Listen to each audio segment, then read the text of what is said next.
As I mentioned earlier, you have one vote and I got one vote, but a billionaire can spend hundreds of millions of dollars electing candidates. If you look at the drug companies and the insurance companies, they're very bipartisan, aren't they?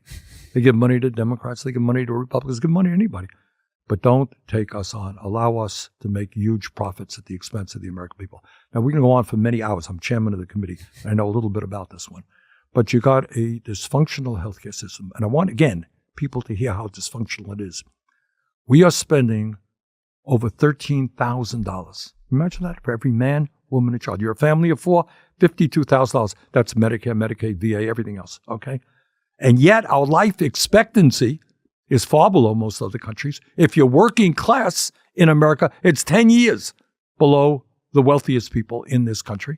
We've got 85 million people uninsured or underinsured. 1 out of 4 people can't afford prescription drugs. We don't have enough doctors. We don't have enough dentists. We don't have enough nurses. We don't have a pharmacist. We don't have enough mental health counselors.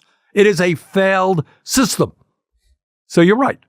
I believe that you got to junk this system. The idea, all right? You're an employer, right? You employ people here? Mm-hmm. So you're a nice guy. Maybe you have good health insurance, or maybe you don't. I like to think we do, yeah. Okay.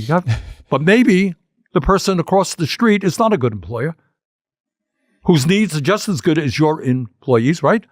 They work at McDonald's. They have crappy health insurance. Why is that? COVID comes, people lose their jobs. They lose their health insurance.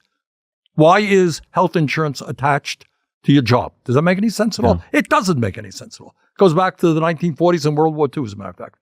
So what do we have to do? It's not a radical idea. I live 50 miles away from Canada.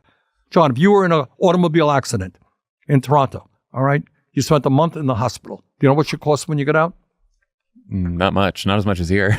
Zero. There you go. And do you know how much they spend per capita compared to us on healthcare? How much? 1/2. So let's see. They spend half as much per capita, and there's no out-of-pocket expense. Which system works better? Well, I think maybe the Canadian. But we can't even begin that discussion in this country because of the power of the insurance companies and the drug companies in giving all kinds of campaign contributions, having a lot of influence over the media, etc. So to get Medicare for all, which is so commonsensical, we need a political revolution in this country.